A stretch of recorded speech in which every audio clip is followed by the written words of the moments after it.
भाव में अच्छी यही प्रेसमिट्रे आम सहित अच्छा आमर वरिष्ठ मुखपात्र श्री लेनिन महांती एवं आम सहित अच्छा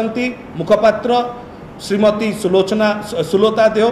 एवं किसी समय आम सहित सुलोचना अपा भी आसी जोड़ी हेबे। ये बड़ प्रश्न आम सामने होउची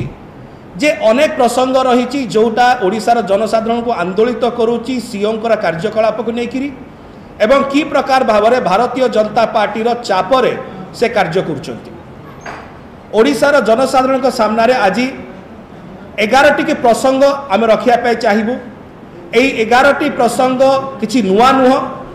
आपण मानक माध्यम रे बारंबार आम ओडिशार जनसाधारण पाखे पहुँचेचु सीओ पाखे पहुँचेचु किंतु या उपरे भारतीय जनता पार्टी चाप प्रयोग होइतिबारु एई प्रसंग गुड़िक सीओ कौन सी जगार कार्यकारी करूना। प्रथम सबुठारु बड़ प्रसंग होची कालिया योजना। आपण माने जानती 31 मार्च 2019 सुधा द्वितीय किस्तीर जो प्रोसेसटा आरंभ होगा कथा अभी पर्यंत सीओ पक्षभुक्त हो भारतीय जनता पार्टी चापरे बसीभूत हो कालिया योजनार जो द्वितीय किस्तीटा आपन रिलीज होबार था अटकई देइछन्ति। एवं 2 दिन तले मध्य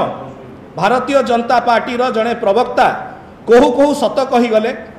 कहले कि आज्ञा सत कथा आमे सीओ को पाखरे द्वारस्थ हैला परे सीओ आम द्वारा चापग्रस्त है चिठीटी लिखिंट से निजे कही आपण मैंने सब देखि से गोटाए जिनस स्पष्ट जिते पीएम किसान योजना को जहाँ कालिया योजनार 2 मास पर आसला आपण कार्यकारी कराउछंती सीओ तार अनुमोदन दौरान तार अर्थराशि जाऊँगी लोकों पाखक कालिया योजना 20 लाख चाषी हित को कहीं मारी दि जाऊँगी। यहाँ गोटे बड़ प्रसंग बारंबार आम सीओ पाखे दरखास्त करूँ कि आप अलाउ करूँ किंतु जो प्रकार भाव में भारतीय जनता पार्टी चापरे बसभूत हो ए प्रकार कार्य करा जाउची आगामी दिन मानक 20 लाख चाषी परिवार जो माने यातुरु वंचित होचंती कालिया योजनारू से माने तार उचित जवाब देवे एवं कालिया योजना को जो प्रकार भाव में चापग्रस्त करी अटकई दिया जाइची ताकू केबे हेले ओडिशार जनसाधारण क्षमा देवे नाही एवं उचित उत्तर यही निर्वाचन में भारतीय जनता पार्टी को मिल। द्वितीय प्रसंग थिला अति सेंसिटिव प्रसंग स्पर्शकातर विषय गोटे जालियाती एवं जाल दस्तावेज को व्यवहार करथिला भारतीय जनता पार्टी। 18 मार्च 2019 रे भारतीय जनता पार्टी एक प्रेसमिट करथिले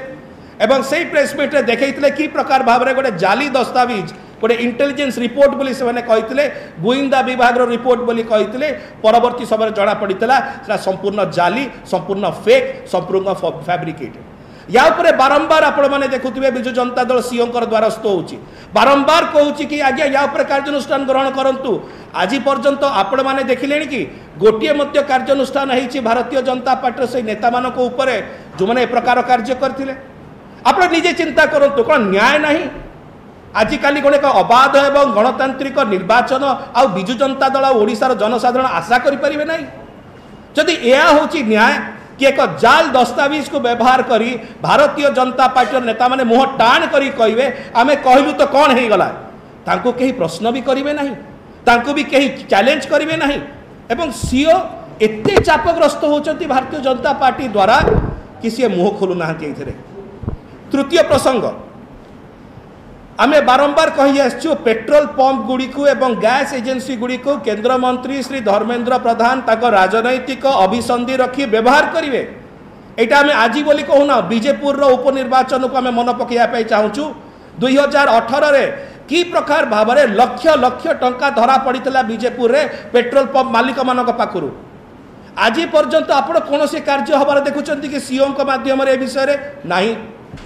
यही किछि दिन तले बरगढ़ रे श्री संजीव महापात्र नामक जड़े पेट्रोल पंप मालिक जे निजे भारतीय जनता पार्टी जड़े समर्थक से बीजेपुर जो श्री गड़तिया अच्छा भारतीय जनता पार्टी प्रार्थी तांकर समर्थक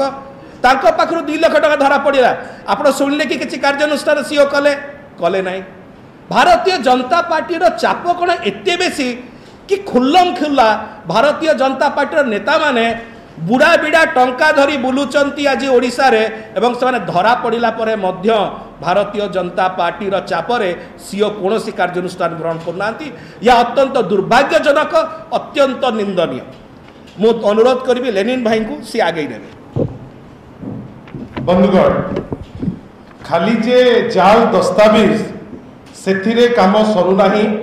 ए अहंकार जाल दस्तावेज ठारू बहु आगु को चली जाउछि। आपण माने